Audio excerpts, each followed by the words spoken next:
Well, good morning, everybody. This is Barry Jones from the Standards Plus History Academy. And as you can see in my surroundings here, I'm back at school. The snow has melted and the ice has gone away. The temperatures have warmed, the rain is falling, and it's supposed to get up to 60 today. So back at school. So we are resuming. This is episode 13.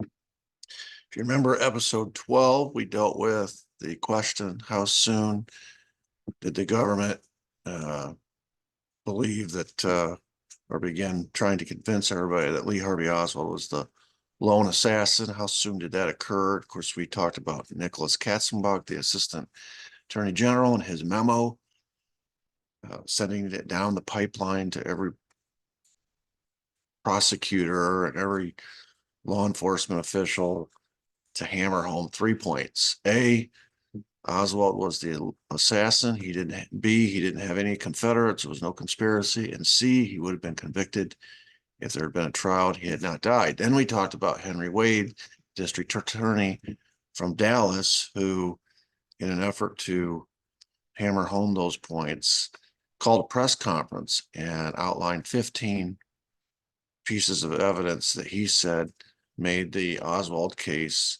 a closed case, open and shut case. Oswald was guilty, and we needn't concern ourselves with trivial details like uh, the fact that there was no trial, the fact that Oswald is dead.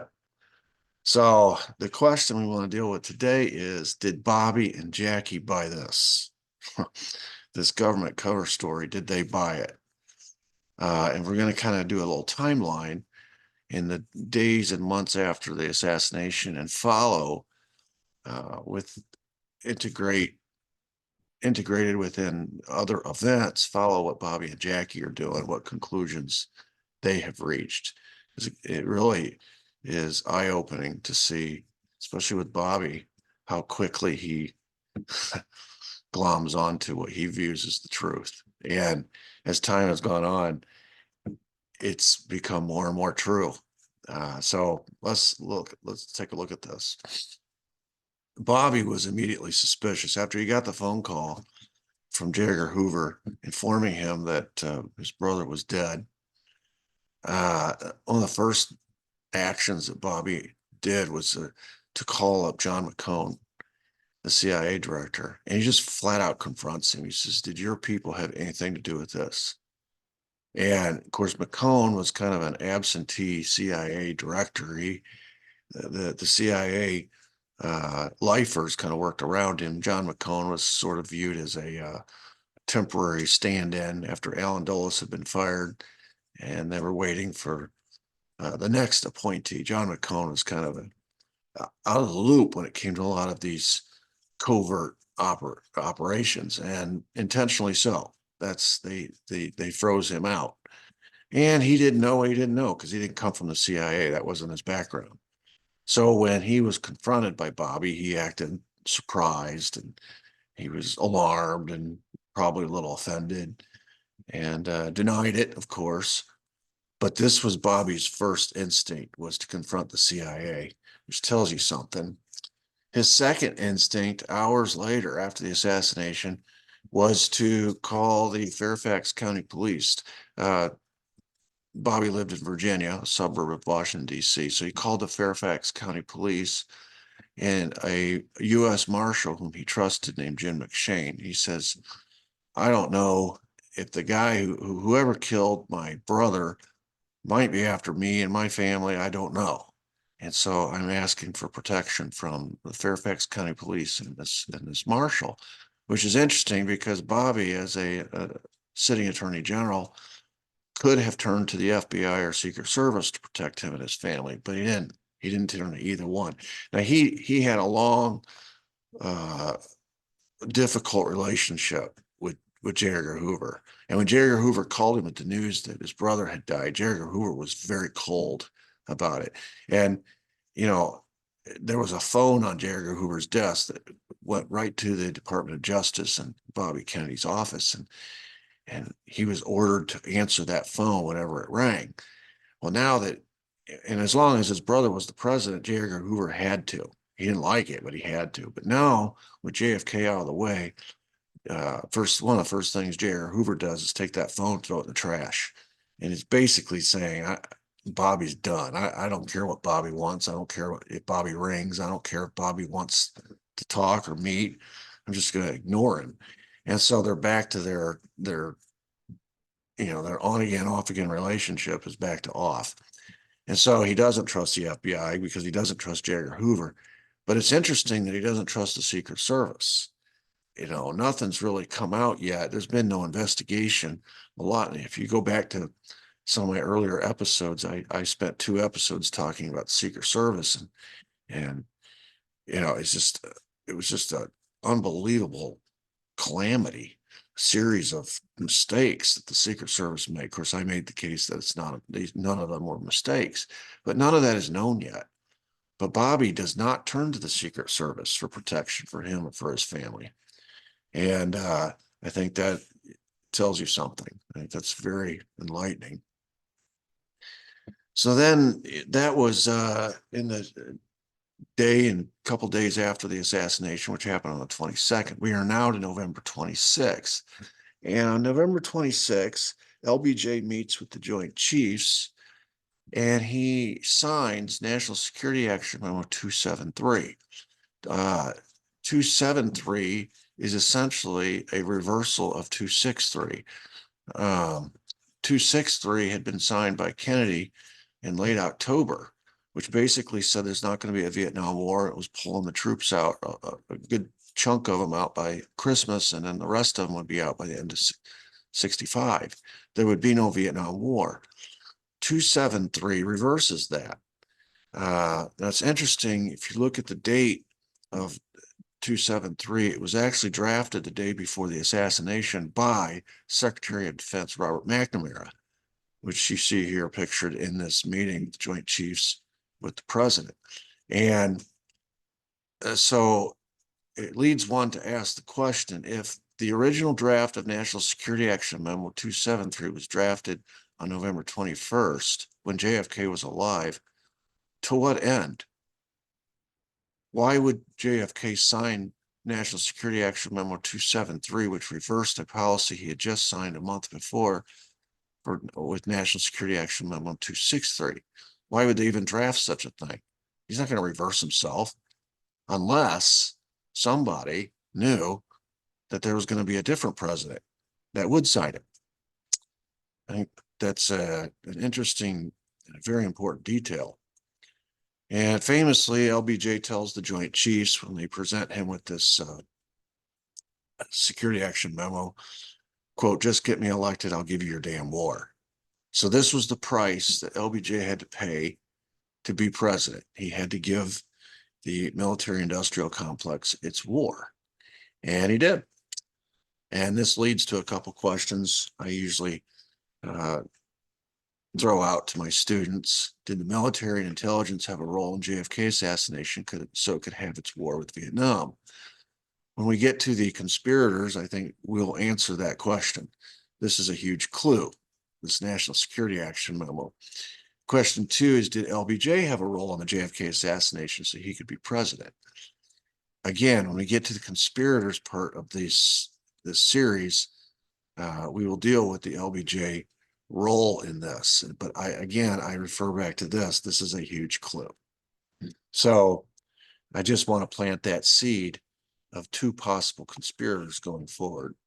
On that same day, the search of Oswald's apartment yields this tiny Minox camera. Now, we've already discussed this because I knew it was coming, and I wanted to include it in the evidence that links him to American intelligence. This model, as you can see in that itemized list above, I've got it circled by a box. This is a special kind of camera. It's only used by spies. It's not available to the public. The bottom inventory list is a little bit more detailed. This camera evidence was lost when the FBI took possession. As soon as the FBI got their hands on it, it just disappeared because they knew what it was. And Then, in absence of it actually being in their physical possession, the FBI tried later to claim it was a light meter, but it clearly was not a light meter. As you know, this reminds me of the gun, the gun that they found in the Texas Schoolbook Depository on the 6th floor. The two officers said it was clearly a German Mauser, and it wasn't until they searched for Oswald's gun in his garage and said it wasn't there that they produced a Mannlicher Carcano and tried to scrub clean what those officers had submitted in their evidence reports and change it from a German Mauser to a Mannlicher Carcano. Well, here we are again. The folks who find the evidence clearly inventory it as a Minox camera twice. And then when the FBI loses it, I say that sarcastically, they come back and say, no, it wasn't a spy camera. They misrepresented it. It was actually a light meter. Unfortunately for the FBI, there were pictures of it, and it clearly was not a light meter. And so the question that comes from this, I actually have two questions. I only have one on my PowerPoint. The first question is obvious. If Oswald was in possession of a spy camera, was he an American intelligence agent? How else did he get that camera? Why else would he have it? The second question that makes me wonder is, because of the FBI's efforts to conceal this, what role did the FBI have in this assassination, either before, during, or after, maybe the actual event itself or the cover-up? What role was the FBI playing in all this? That was November 26th. Another event on November 26th, kind of a busy day. James Hosty shows up to her house, or actually she's in custody at this time. And so he comes in the room and he wants to interview Marina Oswald. And Marina Oswald, as soon as she sees him, refuses to talk to James Hosty. She recognizes him. You remember now, James Hosty is that FBI agent who the FBI said misspoke in the parking garage and told Lieutenant Jack Revel that a communist killed the president. They had him in his files and they knew he was capable of an assassination. FBI has to come out later and clean up his mess. Turns out James Hosty knew Oswald pretty well because he was in charge of his file and was supposed to be supervising this ex-defector who came back from Russia and was living in Dallas. It was his job to supervise him. And then we find out later he's also the conduit of information through which Lee Harvey Oswald acted as an FBI informant, giving information to the higher ups. So Hosty had been to Oswald's house many times, and that's why Marina recognized him. Hosty had an open file on Oswald throughout the entire time he lived in Dallas and had been in regular contact with him. In fact, 1 week before the assassination, Oswald had appeared at the FBI office and dropped off a note for James Hosty. Hosty wasn't there, so he left it with the secretary. And when Hosty returned, she gave it to him, and he read it, and then he destroyed it. There's been a lot of speculation that that was another warning. You know, remember, it was a man named Lee, an FBI informant named Lee, who warned the Chicago FBI field office that an assassination plot was afoot in Chicago. And 1 week before the assassination in Dallas, here comes Lee again. And it turns out it was Lee Harvey Oswald who warned him in Chicago. So here comes Lee again with the note, drops it off, confidential note for James Hosty. And then after the assassination, Hosty goes to his superior with this letter. You're supposed to keep all these documents. And he reads it and he says, get rid of this, destroy it. And so there's a lot of speculation that this was a warning of the assassination, and the FBI didn't want any part of it and didn't want to be caught with it after the fact, having been warned and not done anything to stop it. So can't answer that question definitively, but boy, there's a lot of smoke there. So anyway, this interaction between Hosty and Marina was downright hostile to him. She didn't trust him.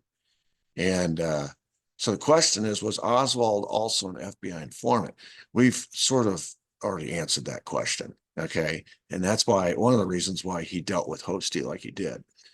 Question two, was this a warning note to the Dallas FBI of an assassination plot against JFK? Can't answer that question definitively. But as I said, there's a lot of smoke there. So that's November 26th. A lot happened on that day. We fast forward to December 8th. Joe Golden of the Philadelphia Inquirer, and a couple of days later, or about a month later, January 1st, 1964, Lonnie Hugkins of the Houston Post, and then about a month later, Harold Feldman of The Nation. These three writers independently corroborate, because they had the same questions, that Oswald was an FBI informant. In fact, in the documents, the FBI documents that they looked at, he was labeled or identified as Agent 179, and he was employed by the FBI for $200 a month. $200 a month doesn't sound like a lot today. Back in 1963, that was a substantial side income. And so this changes, this is the beginning of the change in understanding of who this Oswald character was. He wasn't, as the government portrayed him, this lone nut who just fell off the turnip truck and decided to make a name for himself and kill the president.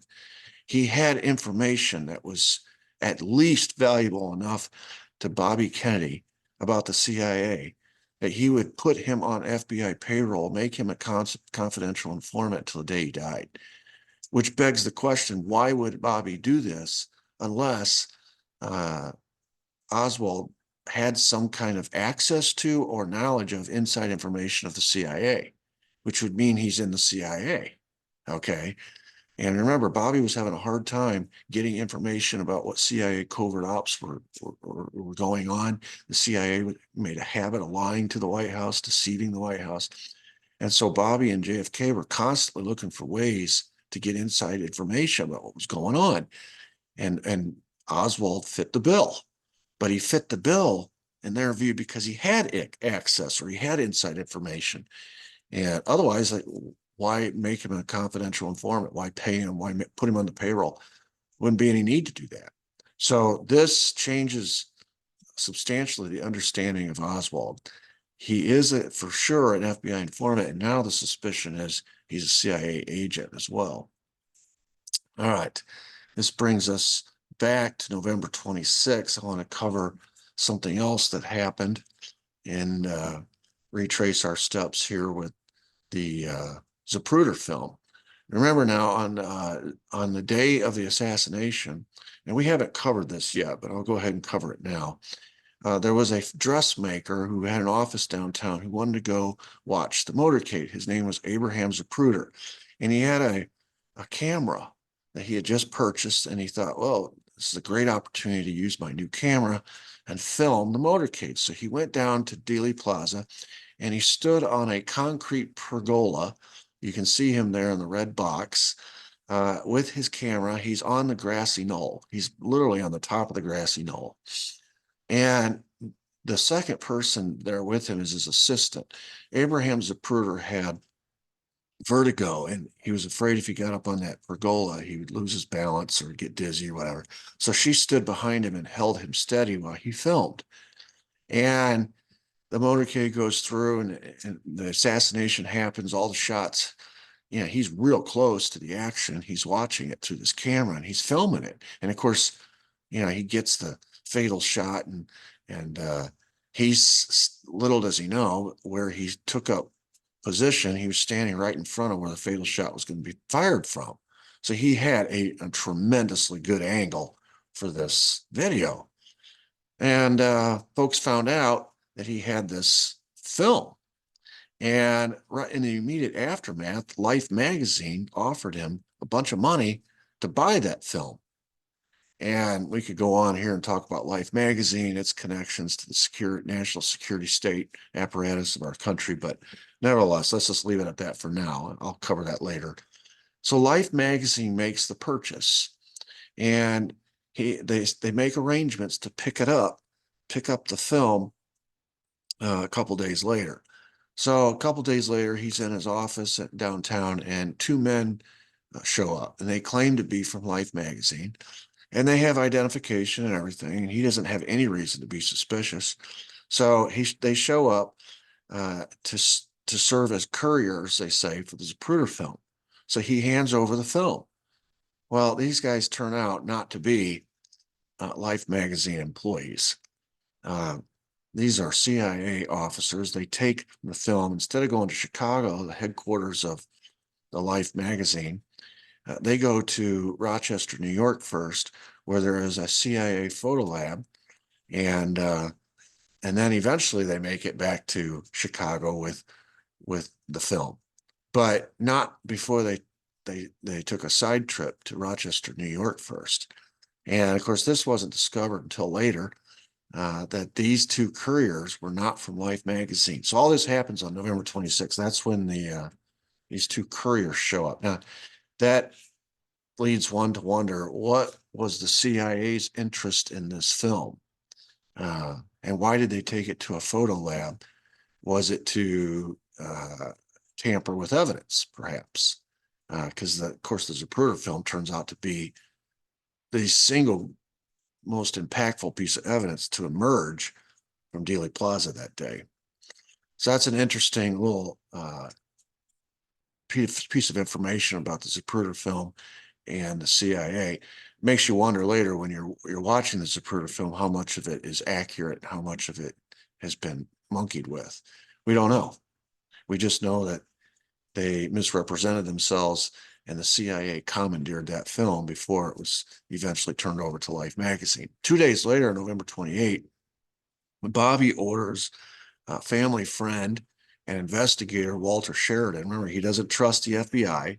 He doesn't trust the Secret Service. He's hired privately, the Fairfax County Sheriffs, and he's also hired that U.S. Marshal to protect his family.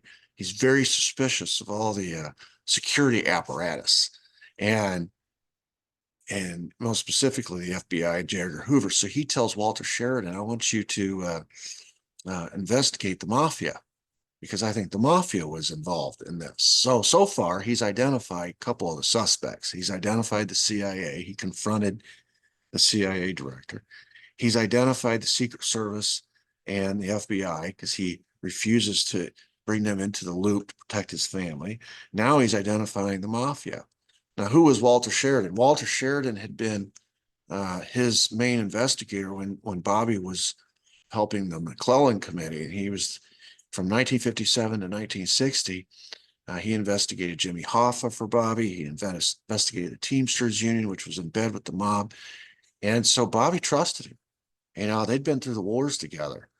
And so here again, the question, why did Bobby turn to a private investigator, somebody who was a family friend whom he trusted implicitly, but he didn't have the resources of the FBI?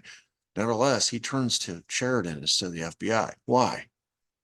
And then question two is, what motives would organized crime possibly have to want to have JFK assassinated? I'm planting that seed again, just so that when we get to the list of conspirators, you'll remember that this question was asked, because it's going to come up, and we're going to cover it in depth. So Bobby's suspects, according to Dick Goodwin, begin with the CIA and the mafia. And he's already itemized that. He's confronted the CIA director, and now he's sending Sheridan down to New Orleans and wherever it leads him to investigate the mafia. Dick Goodwin, JFK's speechwriter, said, quote, "We know the CIA was involved, and the mafia. We all know that." Dick Goodwin is pictured here twice. I've got him circled, once with JFK and once sitting next to Bobby Kennedy there. On November 29th, we have some more evidence tampering. Remember now, the CIA has already tampered with the Zapruder film. Life magazine on November 29th publishes still frames of the Zapruder film. So what this means is that Life magazine got its copy of the Zapruder film from the CIA somewhere between November 26th and November 29th.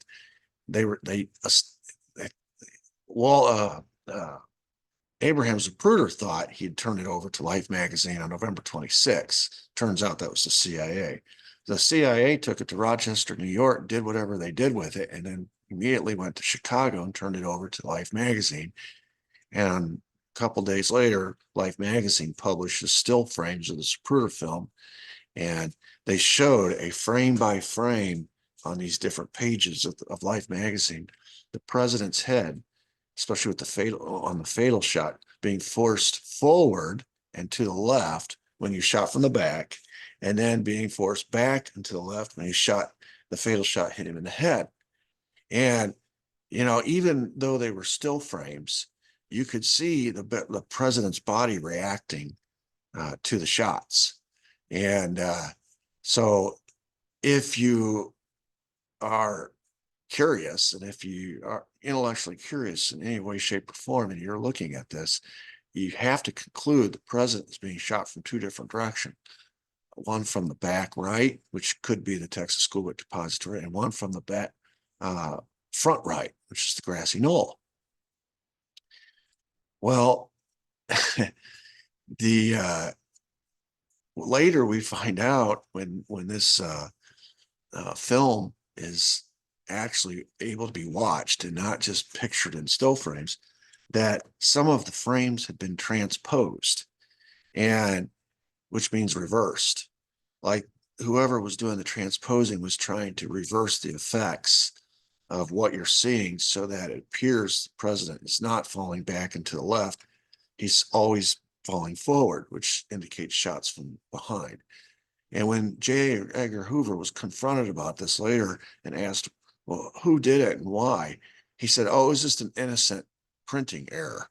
And he kind of laid it off at the feet of Life magazine when they went through the printing process to put out this issue. But I would submit that it most likely happened earlier when the CIA had their hands on it. They're the ones that have motive to want to tamper with evidence. Life magazine doesn't have any motive to tamper with evidence. Question two is obviously, why would the CIA be tampering with evidence? If that is indeed the case, why would they be doing that? This is that famous issue, and as you can see, they just broke down the film into all these different frames, frame by frame by frame. And at the bottom, you can see right there in the middle, the fatal shot, and he's falling into Jackie in the next frame, back and to the left, basically falls right into her lap. So on that same day that Life magazine publishes those still shots, Supreme Court Chief Justice Earl Warren is meeting with LBJ, and LBJ has already decided he's going to put together this star-studded commission to investigate the assassination, because there's rumors that Congress is going to have hearings, and they're going to open up an investigation. The state of Texas is wanting to investigate. All these different separate law enforcement and political bodies are wanting to look into the assassination, and they just can't have that. They need to have control of the investigation. The way that you control it is you appoint a blue ribbon commission, and you put somebody who has a lot of respect and credibility in the eyes of the American people in charge of it.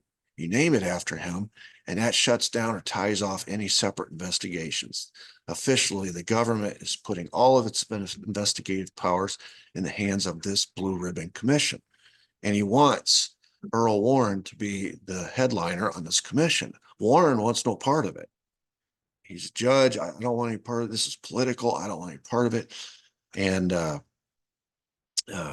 LBJ browbeats him, basically bullies him into accepting this appointment, saying, this right now, a lot of people suspect that the Soviet Union was behind this assassination. What would you feel? How would you feel if we end up in a war with the Soviets over this and millions of Americans die just because you don't want to serve on this commission? You could stop all that. Reports indicate that Warren finally accepts, agrees to do it, but he leaves the White House just absolutely in tears. He didn't want to do this. He got browbeat into this. And so that is the beginning of the official cover-up that's happening as we speak on November 29th as this commission gets put together. Especially when we get to the part where we talk about who got put on that commission. It's pretty clear there was an agenda. and by whom was selected. On this same day, November 29th, J. Edgar Hoover sends a memo to the State Department, actually sends a memo out to the FBI stating that the State Department has briefed George Herbert Walker Bush of the CIA, gauging the reaction of the Cuban exile or the anti-Castroite community in Miami. What this means is that the State Department goes to the CIA and briefs a CIA representative who just so happens to be George H.W. Bush, who later will be the director of the CIA. And the subject of this memo is, we went down and investigated, or at least interviewed, the reaction of the Cubans down in Miami to the assassination. This is a huge clue about whom J. Edgar Hoover suspects is responsible for the assassination, or whom he would like to lay it at their feet. Anyway, he'd like to lay the blame for the assassination at the feet of the Cuban exile community, which is one of the reasons why. And he's telling the CIA this, okay, which is important because the CIA would like nothing better than to lay the blame of the assassination at the feet of the Cuban exiles as well. You'll see why when we get to motive. The Cubans, if they can lay the blame at the Cubans' feet, then they are essentially laying the blame at Castro's feet. And this might justify, in the American people's eyes anyway, an invasion of Cuba, an attempt to get rid of Castro. So this little conspiring here that's taking place between Hoover and the CIA is an attempt to lay the blame of the assassination at the feet of the Cuban community, the Cuban exile community. Now, they're not entirely wrong. I'm not saying Cubans were not involved in the assassination, but they weren't pro-Castro Cubans, is my point. They were trying to lay it off as pro-Castro people, and they were acting on orders of Castro himself. And this was what we call a red flag, or a false flag. A false flag operation is when you hit a target and then the blame gets put on somebody who didn't do it, but that justifies a reaction against those people. And that's essentially what's being, the groundwork is being laid for that. And this information, by the way, doesn't come out till years later. Question one, why was LBJ so adamant that Warren be on the commission? Well, Warren had a good name. And that's really all they need is his name to be added to the commission. He had been Chief Justice of the Supreme Court. They ruled in some pretty important civil liberties issues. He had a stellar reputation, and the American people would accept the findings of the Warren Commission if it's under the banner of Chief Justice Earl Warren. So he really needed his name and his reputation. Question two, why did the CIA care what the anti-Castroites' reaction was to the assassination? Probably a better way to word that question is, why did the FBI care to tell the CIA that they are investigating and interested and curious about the Cuban exile reaction in Miami to the assassination? This is internal communication between the FBI and CIA about which direction they want this investigation to go. That's really what it is. All right, same day, November 29th. I've labeled this slide, not all conspiracies or theories. In my years of study of the JFK assassination, you either get lumped into one of two categories. You either believe the government said, in which case they say that's history, right? Because that's what all textbooks say. If you deviate in any way, shape, or form, and you believe it was a conspiracy, then you're a theorist, which is a pejorative term. And we find out years later that that term was actually invented by the CIA to counteract all the theories that were emerging in the 70s and 80s, especially from researchers who believed that the JFK assassination was the result of a conspiracy. And so they had their media, through Operation Mockingbird, they had their media personalities and entities in their pocket. So they spread the word. Anybody who questions the official narrative about the JFK assassination, just call them a conspiracy theorist. And it's supposed to smear them. Well, it didn't stop the researchers, thankfully. And it's one of the reasons why we're closer to the truth now than we ever have been, because people just waded through the pejorative terms and smears. And so we're going to get to the truth anyway. So just because it's a conspiracy doesn't mean it's a theory. And sometimes conspiracies turn out to be true. November 29th, and you can see clearly that Bobby and Jackie are starting to head in this direction by what happens on this day. They sent William Walton, who was a longtime journalist at Life magazine and a family friend. Again, they're not trusting the official channels here. They're going at this, they're doing this through personal friends who they believe are loyal to the family. And they send him to Moscow to hand deliver a note to Nikita Khrushchev. This is only 1 week after the assassination. There's still a lot of, the JFK died on the 22nd. His alleged assassin died on the 24th. The commission is being put together on the 26th, and nothing's really been investigated yet. So you can just imagine everything that's being rumored and said. And they want to assure Nikita Khrushchev that they don't believe he had anything to do with it. And that there are people in America that believe the Russians are innocent of all this. And it's not some Russian plot. It's not some communist plot. It's not even a Castro plot. And they write a letter and they have it hand delivered to Nikita Khrushchev, which said that both Bobby and Jackie believed JFK had been assassinated by a, quote, large and powerful political conspiracy group in the United States. That tells you what Bobby thinks. Later, when he runs for president in 68, he gets asked about this all the time. What do you think about the Warren report? What do you think about the Warren Commission? And he would just demur and demur.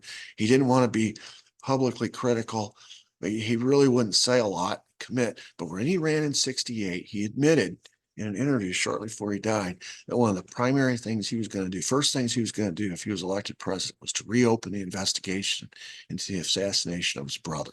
He never believed the Warren report. He never believed the narrative. He never believed the cover story, and neither did Jackie.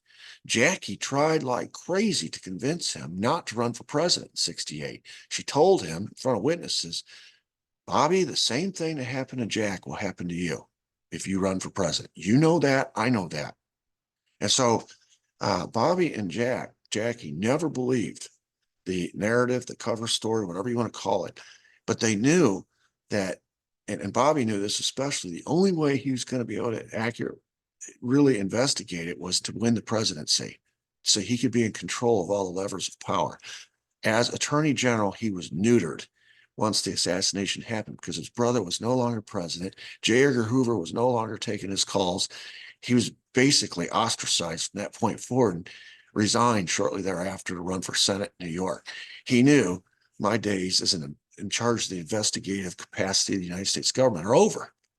FBI's in control now. And so he just quietly put it away in his pocket and decided, I'm going to run for president. And when I run for president, one of my first things I'm going to do is I'm going to reopen this investigation. Of course, he never made it to that day, interestingly, but he did admit that to a newsman shortly before he died. And Jackie knew of his intentions and tried to talk him out of it because she was convinced the same thing. That conspiracy, those conspirators had gotten away with it in 63. And those same people would do the same thing to Bobby that they did to Jack because they were never held accountable. They never faced justice. And so they're still out there. And the same motives they had to get rid of Jack are going to exist when it comes to Bobby. So that answers, hopefully, that question today. Did Jackie buy the government's cover story? And the answer is no, resoundingly no. Jackie said right after, when they were trying to get her to change her pink suit, and she said, no, I want them to see what they have done. And she knew it was a conspiracy from the get-go and never changed her mind on that. And as late as 68, begged Bobby not to run. Bobby knew right away it was the CIA, challenged the CIA director. He knew right away it was the mafia. He sent his own guy down to New Orleans to start investigating the mafia. He didn't trust the FBI. He didn't trust the Secret Service. I mean, and quite honestly, he grew to not trust LBJ as well. And so when we get to the conspirators, I will make the case for 5. It's amazing how close Bobby was in the immediate hours after the assassination to naming all 5 of those. He got close. He had 4 of them down. He 3 of them for sure. One of them he was kind of watching and waiting to see with LBJ, and the 5th one he there's no record of him uh, accusing them, at least not initially, but he would later suspect them as well. So if you really want to follow the breadcrumbs and find out who conspired to kill JFK, really all you got to do is watch Bobby. Bobby knew. Bobby knew right away. 2 of the main suspects, and over time knew all 5. So anyway, I hope you enjoyed today. Feel free to subscribe. It's free. Feel free to hit the notification bell. I probably will put out 2 or 3 more of these this week, and we've got a lot to cover, a long way to go. So I'm going to try to be consistent with putting these out. If you like what you see, hit the thumbs up. Until next time, have a great day. Thank you.